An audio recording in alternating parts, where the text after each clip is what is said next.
Assalamualaikum.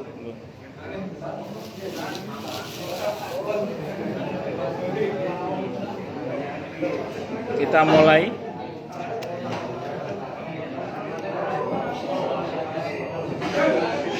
Kita mulai apa nunggu nih? Kita mulai apa nunggu? Oke aja nggih. Assalamualaikum warahmatullahi wabarakatuh. Bismillahirrahmanirrahim. Alhamdulillahirabbil alamin. Wa bihi nasta'inu ala umurid dunya waddin. Wassalatu wassalamu ala asyrafil anbiya'i wal mursalin. Sayyidina wa habibina wa syafi'ina wa qurrati a'yunina wa maulana Muhammadin wa ala alihi wa ashabihi wa dzurriyyatihi ajma'in, amma ba'd. Asyhadu an la ilaha illallah wa asyhadu anna Muhammadar Rasulullah wa ufawwidhu amri ilallah innallaha basirum bil ibad. Hasbiyallahu la ilaha illa huwa alaihi tawakkaltu wa huwa rabbul arsyil azim. Qala Allah Ta'ala fi kitabihil karim hikayatan an nabiyillahi Musa alaihi salam. Rabbi syrah li sadri wa yassir li amri wahlul 'uqdatam min lisani yafqahu qawli. Para alim, para asatid, para bapak dan adik-adik sekalian, hafizani wa hafizakumullah. Wabil khusus segenap pengurus Masjid Al-Munir, yang semoga pengurusnya dan jamaahnya selalu dalam naungan rahmat, barokah, perlindungan serta bimbingan Allah Subhanahu wa taala. Amin. Allahumma inna nas'aluka ilman nafi'a wa rizqan thayyiba wa amalan mutaqabbala wa fatahallahu lana futuhal arifin. Allahumma inna na'udzubika min ilmin la yanfa' wa amalin la yurfa' wa qalbin la yakhsha' wa du'a'i la yusma'. Allahumma ati anfusana taqwaha wa zakkiha anta khairu man zakkaha anta waliyuha wa maulaha. Amin. Allahumma amin insyaallah. Sore ini insyaallah kita akan mencoba membahas tentang penyakit hati dan obatnya. Kita akan berangkat insyaallah dari firman Allah Subhanahu wa taala dalam Al-Qur'an di surah Al-Mutaffifin. Surah Al-Mutaffifin, surah ke-83, ayatnya ayat 14 itu. Di situ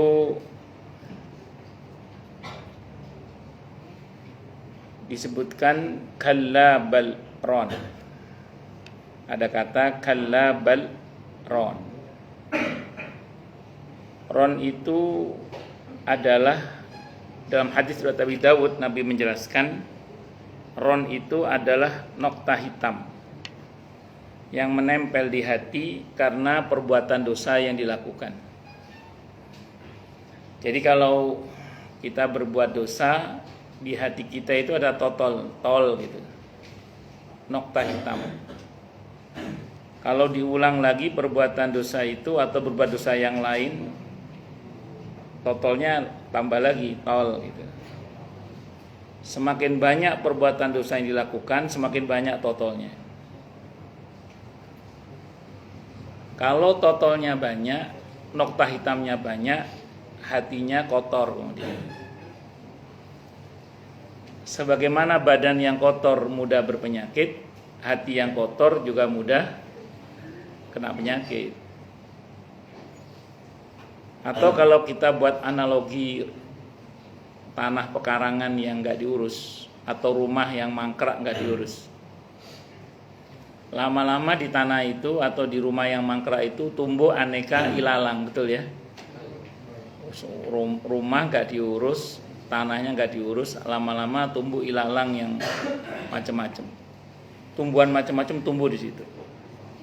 Karena sudah rapat dengan tumbuhan yang macam-macam, akhirnya di situ betah aneka binatang. Umumnya binatang yang berbahaya, tikus, ular, kalajengking, dan kawan-kawan. Nah, jadi kelabang dan macam-macam. Rata-rata binatang-binatang itu dan kawan-kawannya. Nah, sama dengan hati yang kotor nggak pernah diurus. Lama-lama bersarang di dalam hati kita itu aneka hal yang berbahaya. Ya, kesombongan, ujub, bangga diri, riya, sum'ah, dan lain sebagainya. Nah, tadi saya ulang, sebagaimana badan yang kotor kalau nggak pernah dibersihkan mudah kena penyakit, maka hati yang kotor juga mudah kena penyakit. Cuman memang bedanya kalau sakit hati dengan sakit fisik itu gini. Biasanya kalau sakit fisik itu yang menyadari terlebih dahulu itu yang sakit. Nah, kita yang nggak sakit itu baru tahu kalau orang itu sakit setelah diberitahu oleh yang sakit bahwa dia sakit. Saya nggak tahu Pak Mugi sakit apa tidak secara fisik ya. Tapi begitu Pak Mugi ngomong, aku lagi meriang ya Ustadz. Nah, berarti saya tahu Pak Mugi sedang meriang. Saya tahunya karena Pak Mugi ngomong. Nah, artinya saya tidak tahu. Yang tahu terlebih dahulu Pak Mugi sakit itu Pak Mugi sendiri. Umumnya kalau penyakit fisik itu begitu. Dan umumnya juga orang kalau sakit fisik langsung cari obat yang terbaik. Langsung cari tindakan biasanya. Bu pijet, bu ngombe jamu, bu ngombe obat, semuanya berusaha. Yaitu biasanya itu kalau orang sakit fisik. Nah, kalau sakit hati, sakit batin, biasanya yang menyadari terlebih dahulu dia sakit itu biasanya ya, itu orang lain biasanya. Sehingga orang jadi komentar, Ibrahim, sekarang kok jadi sombong sih kamu? Nah, misalnya. Ibrahim nggak sombong, nggak kelihatan sombongnya. Nah, ini misalnya. Artinya kadang yang sakit itu nggak ngerasa kalau dia sedang sakit. Yang menyadari itu orang lain, ada perubahan gitu. Kok tumben kamu sekarang berubah? Biasanya ngomongnya merendah, kok sekarang ngomongnya tinggi.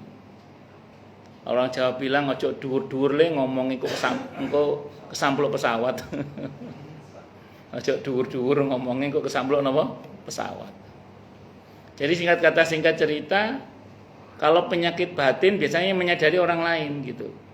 Kalau yang sakit sendiri kadang nggak sadar. Contoh. Sombong kan penyakit hati ya. Biasanya ini.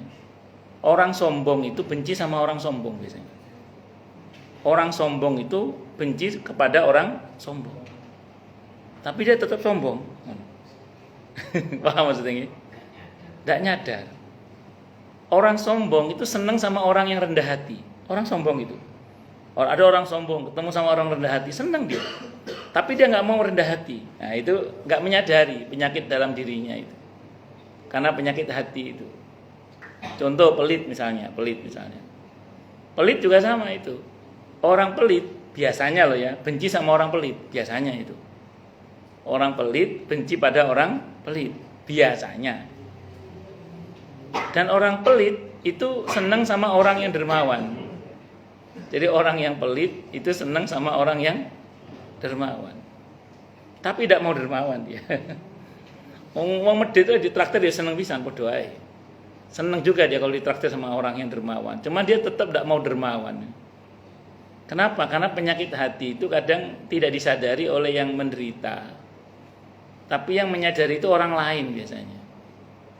Nah, bedanya kalau penyakit fisik kan langsung ngambil tindakan, mau golek jamu, mau golek pil, mau pijet, mau golek herbal, tau pos, pokoknya diusahakan. Biasanya ngoten. Tapi penyakit hati, mereka sebagian orang, kalau nggak boleh dibilang kebanyakan orang ya, itu meremehkan gitu loh. Dianggap itu penyakit biasa, atau malah dianggap bukan penyakit. Padahal itulah penyakit yang sesungguhnya bagi ruhani kita. Jadi penyakit yang sesungguhnya itu justru yang penyakit hati itu. Karena yang sesungguhnya kita kan yang roh, bukan yang jasad. Penyakit jasad patut kita obati, tapi penyakit rohani lebih patut lagi untuk kita obati. Nah, makanya kita jangan meremehkan penyakit hati, karena itu bisa membinasakan kita, bisa mencelakakan kita, bisa menghancurkan kita, tidak hanya di dunia tapi juga di akhirat. Kalau penyakit fisik mentok, kalau nggak diobati ya paling ya hancur di dunia saja. Di akhirat malah bisa jadi mulia karena kan sabar dan kemudian rontok dosa-dosanya. Tapi kalau penyakit hati nggak diobati, itu dampaknya tidak hanya dunia tapi juga di akhirat. Orang sombong itu dampaknya nggak cuma dunia, akhirat juga masalah bagi dia. Orang yang polid itu juga sama, urusannya nggak cuma dunia tapi juga akhirat urusannya. Orang yang ujub, bangga diri juga sama. Makanya penyakit hati pun patut untuk diperhatikan guna diwaspadai, jangan sampai hal itu terjadi.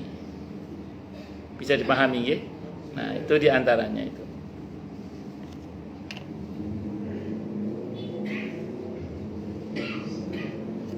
Nah, penyakit dalam hati tadi kan kalau udah hati kotor mudah kena penyakit. Nah, penyakit hati itu kalau dibiarkan terus, tambah lama tambah parah sakitnya. Kalau bahasa Al-Qur'annya itu fi qulubihim maradun fazadahumullahu maradun walahum adzabun alimun bima kanu yakdzibun. Jadi tambah lama tambah parah sakitnya. Kalau sakit yang parah masih dibiarkan saja, tidak jarang hati itu sekarat. Tidak jarang hati itu apa? Sekarat. Sekaratnya hati ditandai dengan sulit, pakai dal ya. Sulit menerima nasihat. Jadi orang itu kalau hatinya mulai sekarat, itu ditandai apa? Sulit menerima nasihat. Bahkan pakai dal, sulit. Sulit menerima nasihat. Di antara yang Allah gambarkan orang yang sulit menerima nasihat itu di surah Al-Baqarah ayat 6 itu. Innalladzina kafaru sawaun alaihim a'andartahum am lam tundirhum la yu'minun. Sama saja wahai Nabi, apakah engkau beri peringatan atau tidak, sama saja mereka tidak akan beriman. Jadi kalau bahasa sederhananya sudah nggak mempan nasihat itu. Bahkan walaupun Nabi yang menasihati, karena hatinya mulai sekarat. Kalau hati yang sekarat dibiarkan saja terus, lama-lama hati itu bisa dikunci mati oleh Allah Subhanahu wa ta'ala. Dikatakan di surah Al-Baqarah ayat 7 itu, khatamallahu ala qulubihim wa ala sam'ihim wa ala absarihim ghishawatu wa lahum adzabun azim. Kalau sudah dikunci mati begini ini, maka kalau dinasihati itu masuk kuping kanan, masuk kuping kiri, keluar dari mulut. Galakan dia gitu maksudnya. Karena dari kunci mati hatinya itu. Jadi kalau dinasihati masuk kuping kanan, masuk kuping kiri, keluar dari mulut. Serepotnya. Maka singkat kata singkat cerita, orang yang sudah kayak gini ini yang bisa kita lakukan nih, pertama hanya mendoakan. Yang pertama mendoakan, wis dongakno wae. Mergo lek dinasihati gak kena ya sani. Kepalanya udah keras kepala. Jadi kalau dinasihati itu mental. Ibarat kepala keras dipukul tuh bunyi tang gitu. Jadi galakan dia. Orang kalau udah dikunci mati hatinya itu bisa salah, nggak ngerasa salah, celakanya merasa benar. Repot. Bodoh nggak ngerasa bodoh, celakanya merasa nopo pinter. Repot. Bagaimana Anda menasihati orang yang salah nggak ngerasa salah, celakanya merasa benar? Bagaimana jenengan menasihati orang yang bodoh, enggak ngerasa bodoh, celakanya merasa nopo pinter. Repot ya. Dikatakan dalam Al-Qur'an, wa idza qila lahum la tufsidu fil ardi qalu innama nahnu muslihun. Ala innahum humul mufsiduna walakin la yash'urun. Dan apabila dikatakan kepada mereka dikatakan kepada mereka jangan berbuat kerusakan, mereka mengatakan apakah enggak kok, kita berbuat perbaikan. Kata Allah, ketahuilah mereka adalah orang yang berbuat kerusakan tapi enggak merasa. Nah, jadi salah, enggak ngerasa salah, celakanya malah merasa benar. Pernah ketemu sama orang model kayak gini? Banyak. Mana orangnya? Ada. Di sini nggak ada tempat lain. Di sini nggak ada tempat lain. Artinya ada orang model kayak gitu itu salah, nggak ngerasa salah, celakanya malah merasa nopo benar. Naudzubillah ya, naudzubillah. Kata Hasan Al Basri rahimahullah, orang seperti ini iblis seneng banget itu. Kenapa seneng coba? Karena orang seperti ini sulit diharapkan tobatnya kepada Allah, sulit diharapkan tobatnya kepada Allah. Gimana mau tobat? Wong salah, nggak ngerasa salah, celakanya malah merasa benar. Paham nggih? Nah, ini diantaranya. Terus kemudian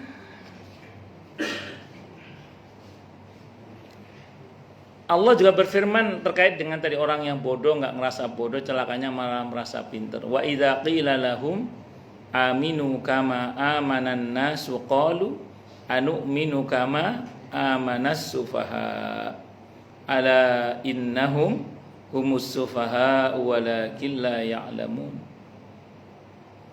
Jadi ketika mereka dikatakan berimanlah sebagaimana manusia itu beriman, apa jawabannya?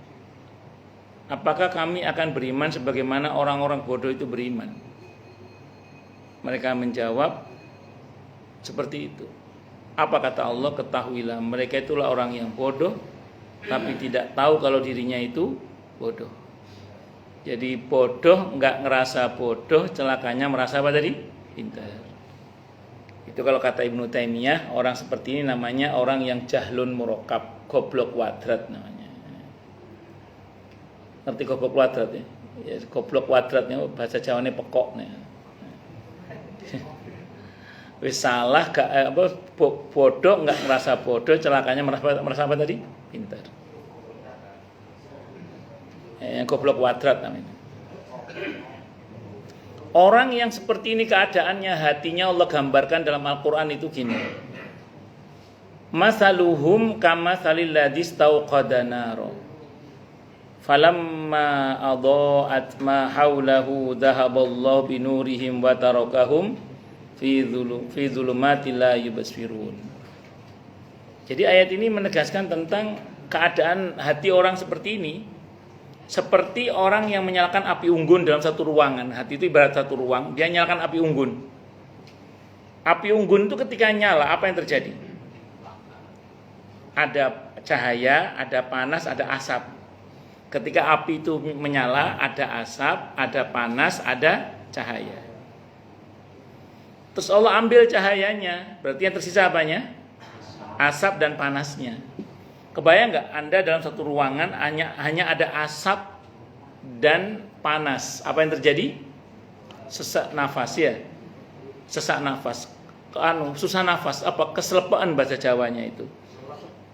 Apa bahasa sini apa? Nyesek ya.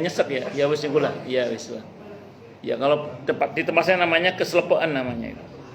Wah, ndak iso seperti tikus di beberapa petani itu. Untuk nangkep tikus itu di lubangnya dikasih asap. Itu nanti tikusnya pada keluar karena nggak tahan di dalam itu. Keselepaan namanya, nggak kuat.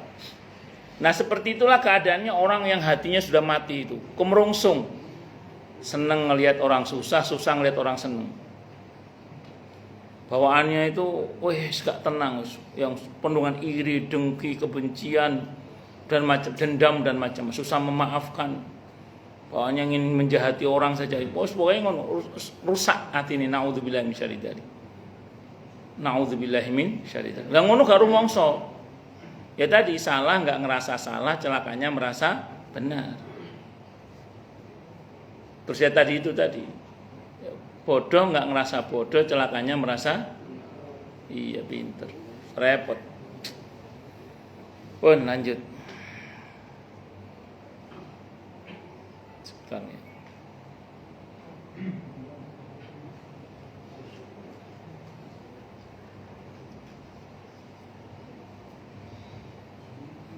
Singkat kata, singkat cerita, pertanyaannya gini, bagaimana caranya ya Ustadz ya? Supaya jangan sampai terjadi seperti itu. Kan gitu pertanyaannya, nggih. Bagaimana caranya ya? Supaya jangan sampai terjadi seperti itu. Maka kita kembali tadi ke surah Al-Mutaffifin ayat 14 tadi itu. Kalla bal ron itu. Ron itu apa tadi? Nokta hitam yang menempel di hati karena perbuatan maksiat yang kita lakukan. Ron, bukan Roni ya. Kalau Roni pakai dipanjangkan memang artinya penyakit hati itu, nokta hitam itu artinya. Tapi kalau pendek, tidak tenang-tenang. Kalau pendek, Roni. Nah, Roni itu artinya lihatlah aku. Nah, kalau Roni, lihatlah aku gitu. Tapi kalau Roni itu nokta hitam artinya. Kotoran dalam hati itu. Makanya Roninya jangan dipanjangkan. Kalau nanti istri sama manggil Mas Roni, ya itu berarti beda. Kalau Syahroni bulan nanti. Kalau Syahroni. Kalau Tony lengkapnya siapa dulu? Kalau lengkapnya Syaitoni ya. Wonten guyon. Balik. Gimana supaya nggak jadi penyakit kayak tadi itu, nggak sampai dikunci mati hatinya oleh Allah? Kata kuncinya pada kata ron tadi, nokta hitam itu. Maka nokta hitam itu harus dibersihkan. Maka nokta hitam itu harus dicuci. Harus dibersihkan, harus dicuci supaya apa? Supaya tidak kotor hati ini. Cara membersihkannya gimana Ustaz? Kata para ulama, likulli syai'in suqalah. Segala sesuatu itu ada pembersihnya. Ada pengkilapnya. Wa suqalatul qulub dzikrullah. Dan pengkilapnya hati adalah dzikrullah. Nah, ini cocok dengan firman Allah dalam Al-Qur'an di surah Al-A'la. Ayat 14-15. Qad aflaha man tazakka wa dzakara asma rabbih fasalla. Sungguh telah beruntung orang yang berupaya mensucikan jiwanya atau hatinya dan dia memperbanyak zikir dan salat. Nah, jadi salah satu cara untuk membersihkan hati supaya tidak kotor, supaya tidak jadi penyakit, itu harus banyak zikir dan salat. Zikir yang paling bagus diantaranya memperbanyak baca Al-Quran. Diantaranya. Maka kalau jenengan, mohon maaf nih, tiba-tiba sumpek, hati itu sumpek, tadi itu pakai qaf. Hati rasanya gak karu-karuan. Tanpa alasan tiba-tiba kok pengennya marah, ngambek, apa benci, atau macam-macam gak jelas lah. Kan mungkin pernah kita mengalami seperti itu ya. Baik yang ada sebabnya atau yang nggak ada sebabnya. Maka kalau ingin supaya jangan begitu, ambil langkah konkret pembersihan jiwa. Caranya bagaimana? Ambil wudhu, baca Al-Quran. Atau ambil wudhu, sholat. Sholat apa? Kalau tidak pada waktu sholat wajib, sholat sunnah. Sholat sunnah apa? Mutlak. Selama tidak pada waktu yang dilarang, silahkan perbanyak sholat sunnah mutlak. 2 rakaat salam. Mohon pada Allah supaya hati kita dibersihkan. Kalau panjenengan tidak percaya, nanti silakan dicoba. Kalau ada yang mengalami loh ya. Kalau silakan coba. Ambil wudhu, baca Quran. Jangan malah main game, jangan. Atau nonton drakor, jangan. Tapi ambil wudhu, sholat. Atau ambil wudhu, baca Al-Quran. Bisa dicoba nanti. Kalau sanggup tapi ini 7 hari khatmul Quran kalau sanggup. Itu daya mengobatinya luar biasa ke hati itu insya Allah. beberapa ulama kita kalau mengalami masalah seperti itu beliau ambil wudhu sholat sunnah mutlak kadang sampai 25 salam. Bukan 25 rakaat, 25 salam kadang. Berarti total kira-kira 50 rakaat. Di antara ulama-ulama kita itu. Untuk mengobati hatinya itu. Karena memang harus ambil langkah konkret. Sebagaimana kalau kotornya badan harus konkret mandi. Lega atus ya di samping penguk ya tetap kotor.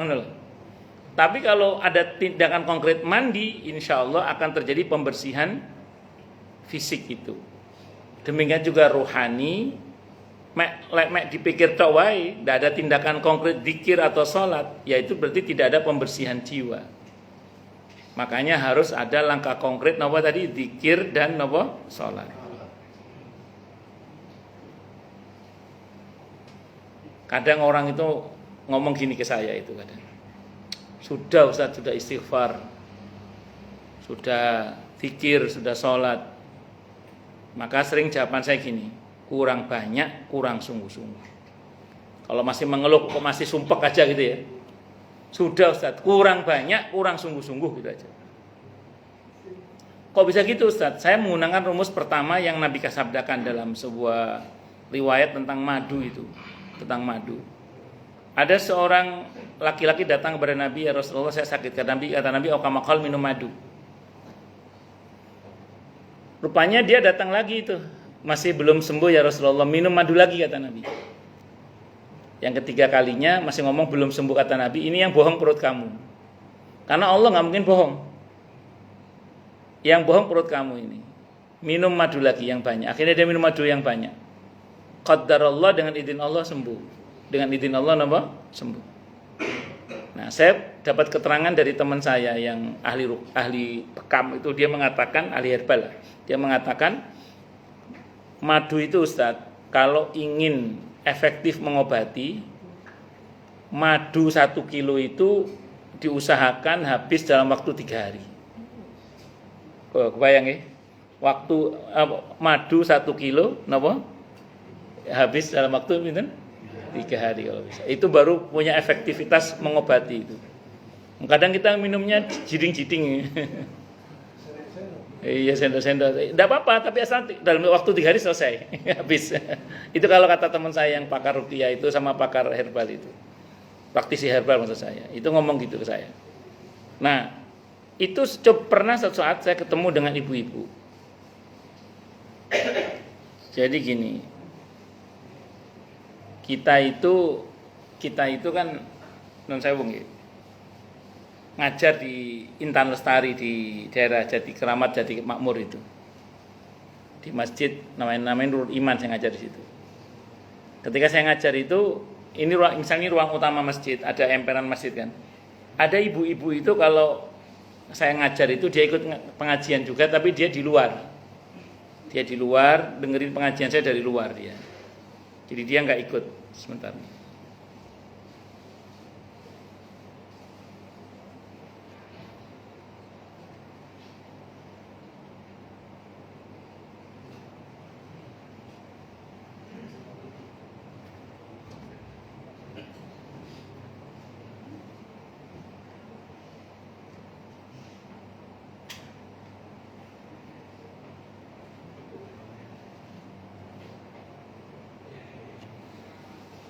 Jadi singkat cerita, kalau kita perhatikan ibu ini, beliau ini ikut pengajian tapi nggak ikut masuk gitu loh. Saya lihat tampilannya agak awut-awutan, tampilannya ibu itu. Dari matanya, dari wajahnya tampak wajah yang muram, terus matanya sayu. Saya ngajar ngaji itu, ibu-ibu di dalam, beliau di luar ya. Sesekali ngintip saya dari pintu ini. Terus, kan aneh saya ini ngelihat ini ono wong iki opo. Itu sampai beberapa bulan saya ngajar beliau begitu terus. Sampai ini kejadian kira-kira 2010. Suatu saat selesai ngajar saya pulang itu. Beliau memberanikan diri ngomong. Ustadz, bilang gitu, Ustadz, saya boleh nanya enggak, kata beliau itu. Wah, ini berbulan-bulan ngaji dengan cara begitu, tiba-tiba ngomong ke saya kan. Boleh Bu, boleh, saya bilang. Beliau cerita masalahnya ke saya itu. Intinya beliau itu sumpek kita aja lah sekambangannya. Begitu cerita masalahnya yang luar biasa itu, saya bilang sama beliau gini, ya udah Bu, yang sabar. Apa jawaban beliau, tahu enggak? Sampun Ustadz, sudah Ustadz, saya sudah sabar. Kalau saya nggak salah dari tahun 89. Coba dari tahun 89 sabarnya, itu nanyanya tahun 2010. Berapa tahun sudah itu? 20-an tahun, nggih.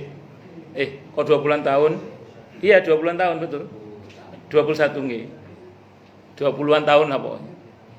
Sudah Ustaz, saya sabar dari tahun 89. Ya udah Bu, perbanyak istighfar. Sampun Ustaz, sudah dari tahun 89. Wih, repot ini. Tak kokon istighfar, sudah istighfar dari tahun 89. Saya suruh sabar, sudah sabar dari tahun 89. Saya diam. Terus saya ulangi lagi. Bu, yang sabar ya. Ojo ngomong wis, saya bilang gitu. Jangan ngomong sudah. Bu, perbanyak istighfar ya. Jangan ngomong sudah, saya bilang gitu. Ojo ngomong wis, saya bilang gitu. Terus beliau bilang, sampai kapan Ustadz? Dia bilang gitu. Sampai ibu mati, saya bilang gitu. Saya bilang gitu, sampai ibu mati. Saya bilang. Nah sekarang ibu mau apa terus? Kalau kita beristighfar, kita sabar kan masih ada harapan. Tapi lagi gak sabar, repot urusannya, ruwet urusannya ini. Akhirnya kita berpisah saat itu. Besoknya itu tenang. Tidurnya orang ngaji itu berpahala, tetap tenang aja. Tidak apa-apa. Sampai mengguncang arsy. Mau minum teh Mas, ini ada teh nganggur.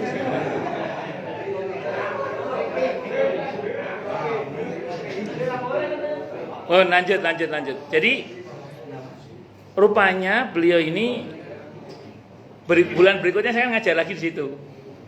Kali ini beliau mulai mau ngaji masuk ke dalam. Bulan berikutnya mulai lebih rapi tampilannya. Bulan berikutnya matanya mulai bercahaya. Bulan berikutnya sudah mulai lebih senyum merekah di wajah, di bibirnya. Sampai detik ini saya tidak pernah bertanya pada ibu itu, udah selesai masalahnya Bu? Enggak pernah nanya saya. Tapi yang saya tahu sekarang beliau sudah lebih bahagia. Artinya apa itu kira-kira? Ya begitu, kadang kita ini kurang banyak, kurang sungguh-sungguh itu loh.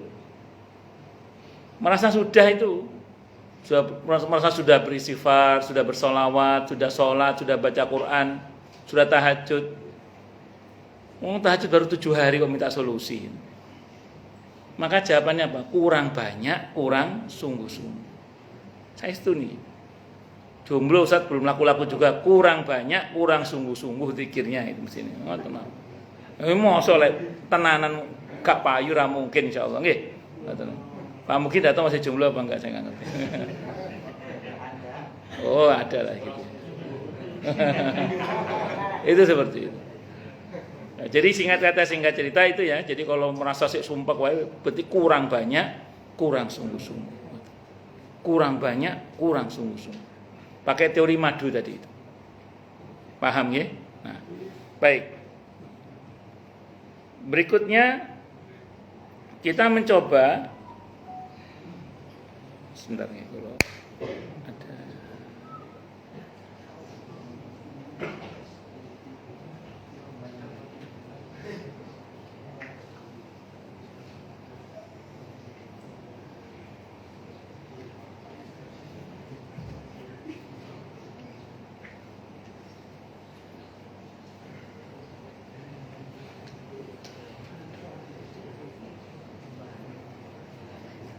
Oke. Oh, pertanyaan ini.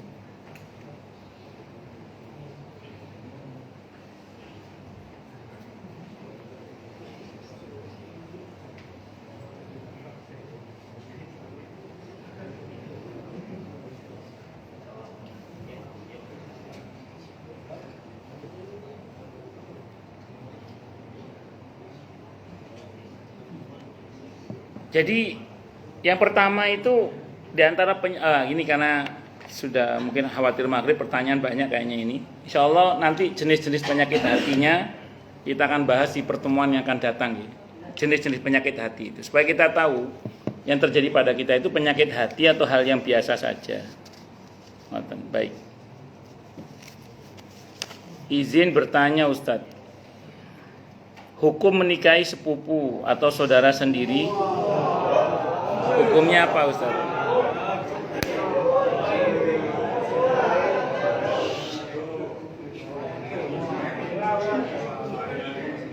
Saya jawab ya.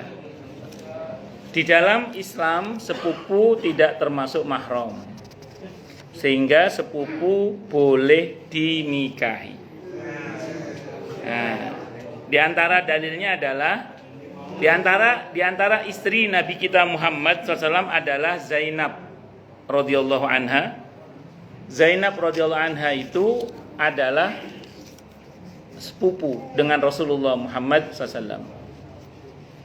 Terus Sayyidina Ali ibn Abi Thalib radhiyallahu an dengan Siti Fatimah radhiyallahu anha itu urut-urutannya kan Sayyidina itu sepupunya Nabi ya. Nabi punya putri, itu nikah sama sepupunya Nabi. Berarti itu kan sepupu ponaan gitu loh, ponaan sepupu gitu. Nah, itu termasuk bisa menikah itu. Jadi sepupu bisa menikah. Apa mana yang ayu? Sikat wae.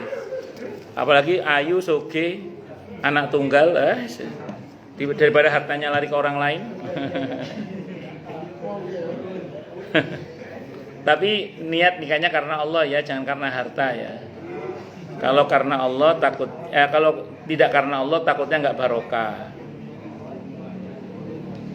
Assalamualaikum Ustadz, saya mau tanya Ustadz, silakan. Ciri-ciri hati yang mati atau hilang rasa belas kasihan itu kayak bagaimana gitu maksudnya? Terus cara menyembuhkan menyembuhkan hati yang mati bagaimana? Tadi saya katakan tadi, kalau ciri hati yang mati rasa tadi, bodoh nggak ngerasa bodoh, celakanya merasa pinter. Salah nggak ngerasa salah, celakanya merasa benar. Itu diantaranya sulit dinasehati. Nah, terus solusinya bagaimana? Tadi qad aflaha man tazakka wa dzakara asma rabbih fasalla. Perbanyak zikir dan salat. Kalau itu terjadi pada Anda, kalau terjadi pada orang lain bagaimana? Gini.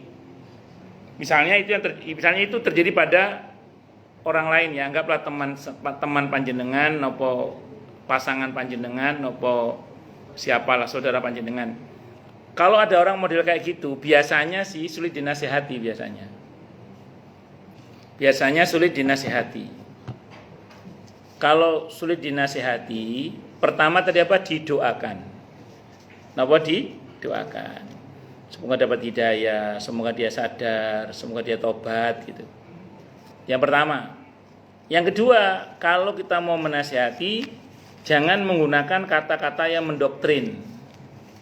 Biasanya kalau mendoktrin karena dia keras kepala ya, itu masuk kuping kanan, masuk kuping kiri, keluar dari mulut, galakan dia nanti biasanya.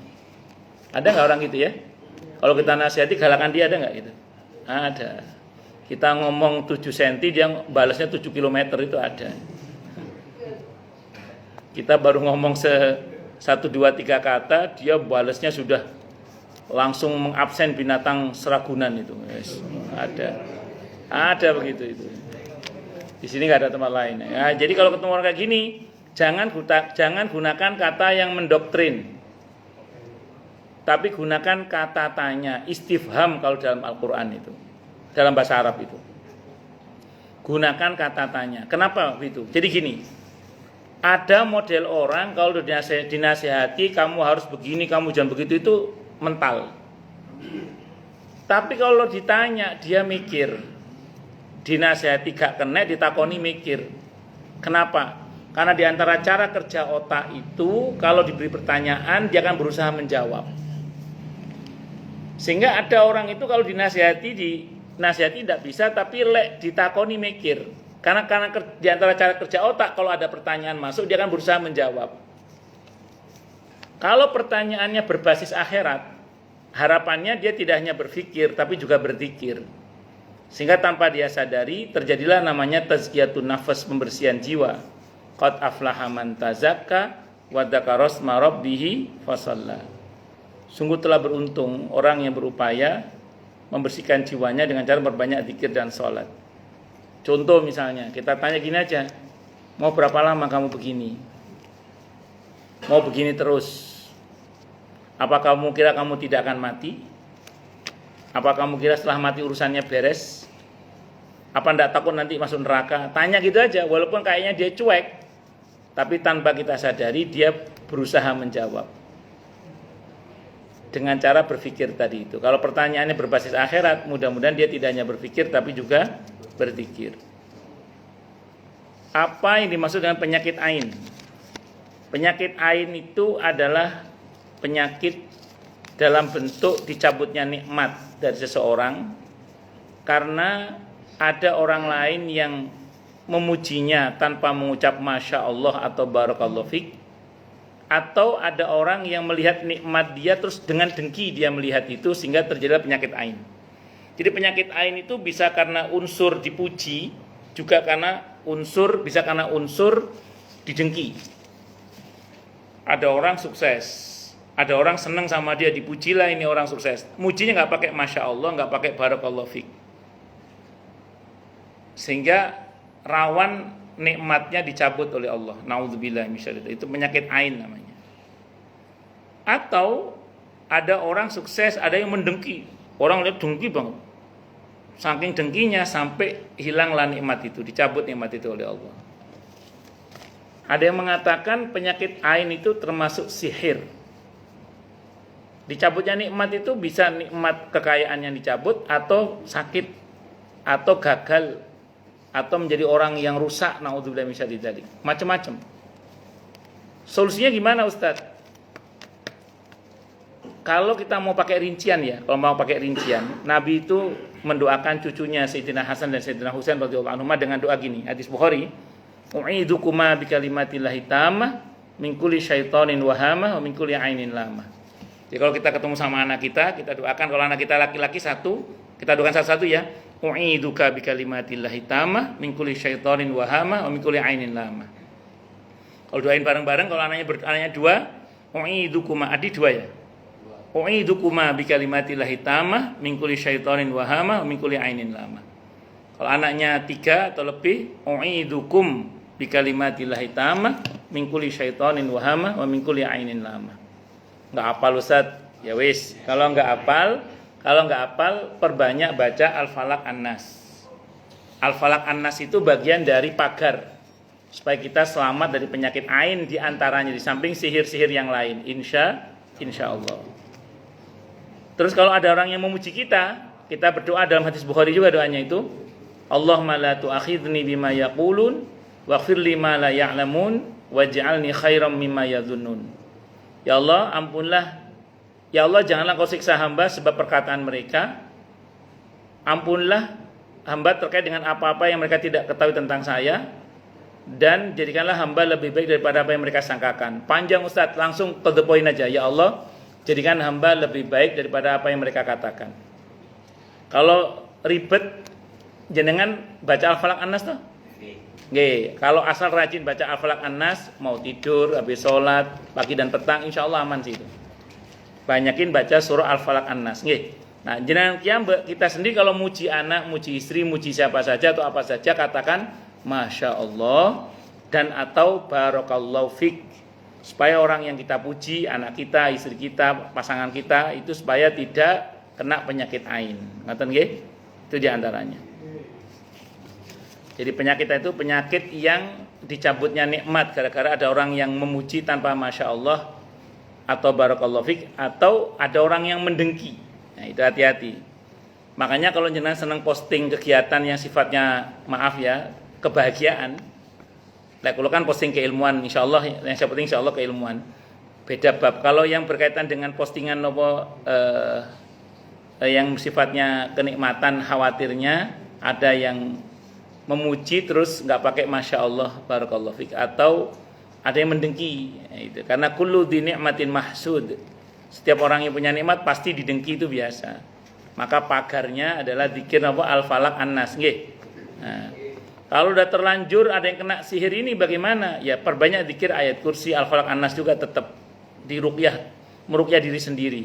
Atau kalau anak kita yang mengalami, ya kita ruqyah anak kita, diterateni mawon Fatihah, Al-Ikhlas, Al-Falaq An-Nas ditiupkan di air, diminumkan sama dia.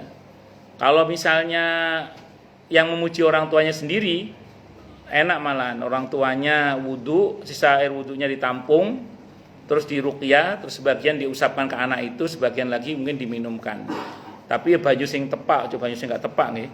Misalnya khusus untuk pas mau meruqyah itu, pas bagian wajah atau tangan menggunakan air aqua misalnya, apa air mineral. Maaf, udah boleh merek, nggak ngasih sponsor soalnya.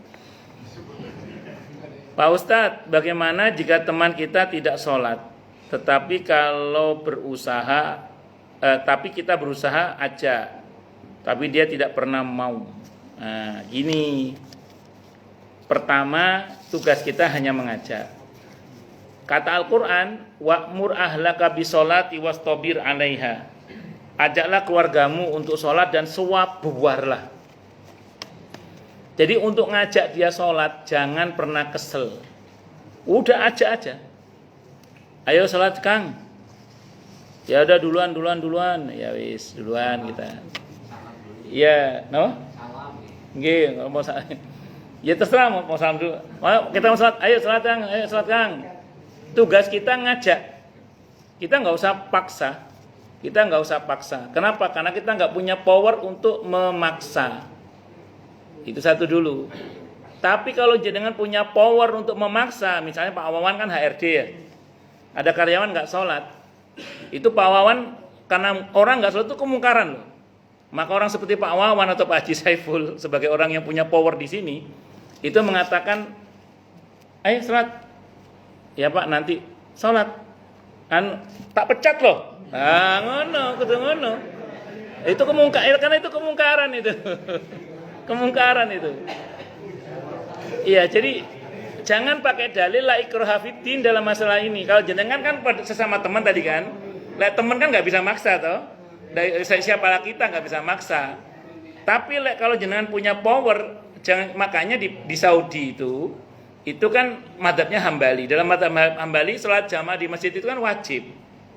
Dulu, sekarang nggak tahu. Itu ada polisi amar ma'ruf nahi mungkar. Itu kalau ada orang nggak sholat di Saudi itu kena delik pidana, bukan perdata, pidana itu. Kenapa? Karena punya power. Muslim tapi loh ya, Muslim nggak sholat kena pidana, gitu loh. Paham ya? Nah, jadi jenengan yang punya power, kayak Pak Mugi punya power misalnya, kon nggak sholat tak samplok kan, ayo sholat kan? Paham maksudnya ya? Oh, kalau jenengan RT, warganya diajak sholat. Engko sing gak sholat, iki Muslim loh ya. Engko lek gak sholat lho katane bantuan bos. Ya digertak gitu, walaupun tetap hanya kita kasih. Cuma istilahnya ya serapopo lah gertak-gertak dedek-dedek. Karena itu kemungkaran. Kemungkaran itu harus dirubah dengan tangan kalau kita punya tangan, kekuasaan. Kalau nggak punya kekuasaan ya dengan lisan itu tadi ngajak itu. Terus doakan ya. Doakan karena orang yang tidak sholat itu berarti dia belum mendapatkan hidayah dan taufik untuk mengerjakannya. Karenanya bantu dengan doa. Itu la haula wala quwata illa billah. Ini pertanyaan dikumpulkan dari beberapa hari atau baru nggih? Oh nggih. Pak Ustadz, bagaimana jika kita lupa berapa kali bolong puasa Ramadan? Bagaimana gantinya? Ini karena saking nggak jelas nggih. Piro utangi, dikira-kira mawon. Dikira-kira saja. Ya dengan kira-kira baliknya itu usia berapa? Misalnya anggaplah jenengan termasuk kayak saya termasuk yang baliknya telat. Jadi anggap tanggal umur berapa? 15. Misalnya ngoten nggih. Umur 15 baru balik. 2 blek sampai umur 20. Misalnya ngoten nggih. 2 blek sampai umur berapa? 20. Berarti ndableknya berapa? 5 tahun. Lah rata-rata Ramadan itu berapa? 30 atau 29 nggih. Nah, sampean panjenengan enggak pakai haid toh?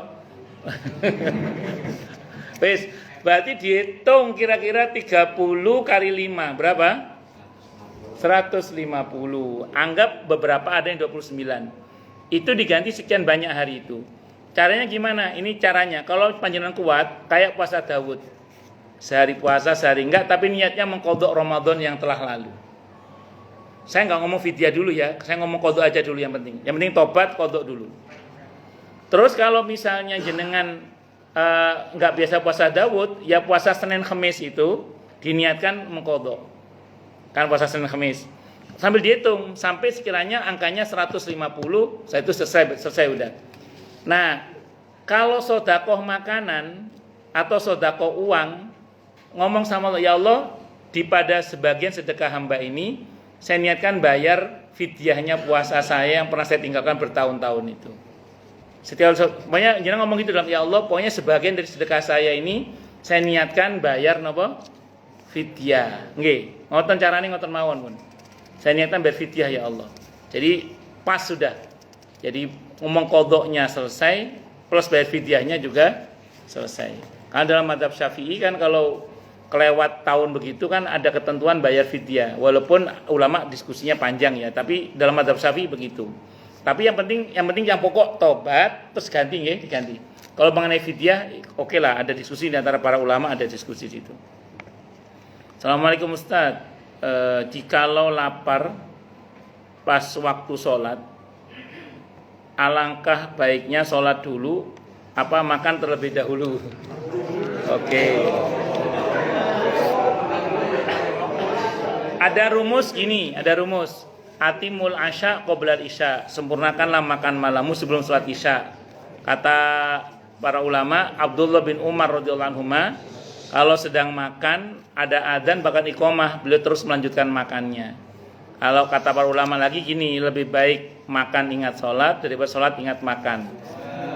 Tapi dengan catatan, belum selesai, dengan catatan kalau Anda betul-betul lapar dan makanan sudah terhidang syaratnya. Oh ngantri ya sholat dhisik wae. Jadi syaratnya apa? Lapar dan makanan sudah terhidang. Tapi jangan jadi kebiasaan juga, nggak setiap adzan lapar, repot ya. Tapi kalau betul-betul lapar, tidak apa-apa. Kita makan dulu, nanti sholatnya. Itulah yang diajarkan oleh Nabi kita Muhammad SAW. Nah, tapi dengan ketentuan tadi lapar dan makanan sudah terhidang. Apakah bekerja di bank atau koperasi itu haram? Saya bukan ulama ya. Saya bukan mufti. Kalau Anda mau merujuk fatwanya, kalau Anda merujuk fatwa Lajnah Daimah Saudi, bank konvensional terutama itu tentu haram. Gajinya juga haram. Kalau jenengan merujuk pada fatwa Lajnah Daimah Saudi. Tapi kalau jenengan merujuk pada fatwa Darul Ifta Mesir yang tahun 2000 sekian ke sini itu halal, tidak ada masalah. Kalau yang haram dasarnya sederhana. Ma yatawalladu minal haram fa huwa haram. Apapun yang muncul dari haram berarti haram. Kalau yang Lajnah Daimah Saudi itu. Kalau yang Darul Ifta Mesir itu berpandangan bahwa kondisi dunia perbankan hari ini itu seperti najis yang merata. Sehingga masuk dalam kategori darurat. Nah, ada kaidah itu ad-daruratu tubihul mahdhurah. Darurat itu bisa bisa menjadikan sesuatu yang terlarang menjadi boleh. Para ulama mengkhawatirkan kalau misalnya ditinggal dunia perbankan oleh kaum muslimin, ngerinya nanti dunia perbankan dikuasai oleh orang-orang kafir, itu orang-orang yang tidak takut kepada Allah. Saya ini kan sampai detik ini ngajar di sebuah bank, saya nggak sebut nama merek banknya ya, bank BUMN pokoknya. Itu saya punya jamaah yang ngaji. Ketika dia ngurus kredit untuk usaha mikro, karena dia sudah ngaji kan, dia berusaha agar bagaimana caranya mereka nggak kena bunga. Itu pikiran jamaah saya, yang dia sudah ngerti hukum lah istilahnya. Dia berusaha agar bagaimana orang yang kredit ke bank yang dimaksud itu nggak kena bunga. Tapi kan dia punya atasan yang menekan dia untuk agar harus punya bunga, harus kena bunga pokoknya.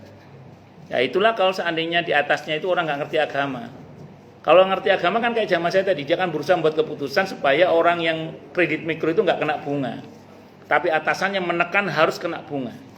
Nah, makanya jenengan kalau misalnya mau bekerja di bank harus berusaha seperti itu agar bagaimana ketentuan akad itu sesuai dengan syariat gitu. Nah, jadi ulama beda pendapat, nanti silakan dirujuk fatwanya. Saya bukan ulama, nanti dirujuk aja fatwanya.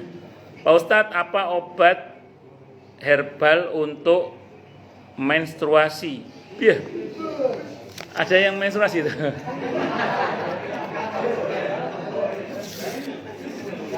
Katanya kunyit asam katanya, betul ya? Katanya kunyit asam. Ya wallah alam saya tidak tahu. Ya gini.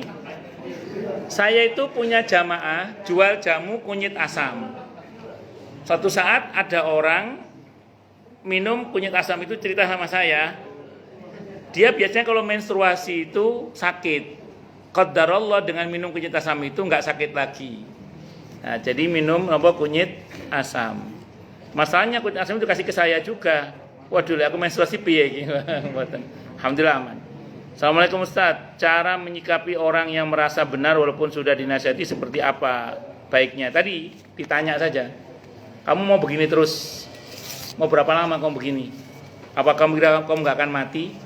Apa kamu kira tidak ada pertanggungjawabannya nanti gitu? Tanya aja sambil doakan, semoga dia sadar. Izin bertanya Ustaz, silakan. Kenapa Allah menciptakan setan dan jin? Terima kasih. Nanya sama yang menciptakan saja, jangan sama saya. Kalau saya gini, nyatanya Allah udah bikin, nyatanya gitu. Ya sekarang sikap terbaik kita aja apa? Karena protes juga percuma. Kalau mau protes silakan sowan langsung aja. Apa saya doakan segera menghadap kepada Allah? Jangan. Artinya nyatanya Allah udah bikin. Kalau Allah sudah bikin, berarti sekarang tinggal sikap terbaik kita apa? Lihat arahan Allah. Pertama, jadikan dia sebagai musuh. Berarti jangan suka ketan. Jangan suka deket-deket setan maksudnya. Jadi jangan suka ketan, jangan suka deket-deket setan maksudnya. Ketan rapopo mangan. Nah, kemudian yang kedua, berlindung kepada Allah dari godaan setan. Udah fokus itu aja. Jadi setan itu nyatanya sudah Allah bikin. Kalau Allah sudah bikin, berarti sekarang sikap terbaik kita aja apa? Pertama, jadikan setan itu sebagai musuh.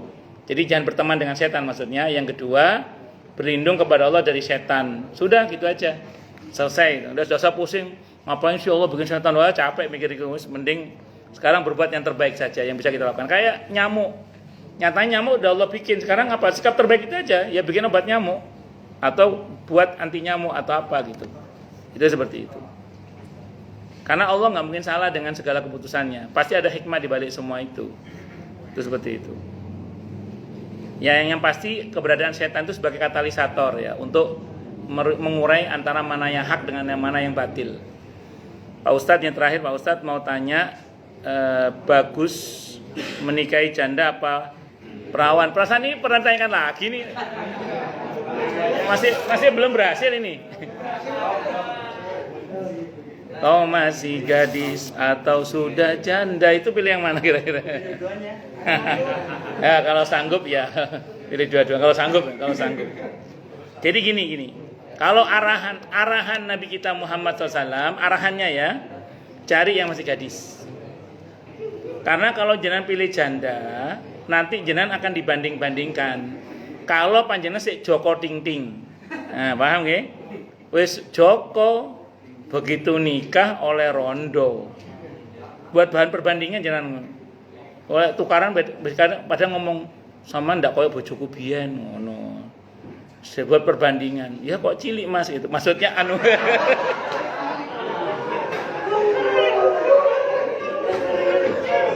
paham.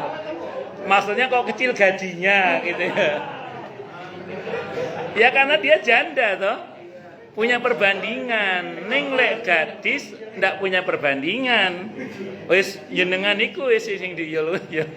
Jadi nasihatnya kalau bisa yang gadis nggih, kecuali maaf dari segi kualitas akhlak, dari kualitas nasab, ilmu, terus kemudian amal bagus semua, ya monggo lah pilih yang janda, tidak apa-apa. Ya saya kira itu. Wallahu a'lam bishawab. Cukup? Kita tutup dengan hamdalah. Alhamdulillahirabbil alamin. Semoga kajian kita bisa bermanfaat.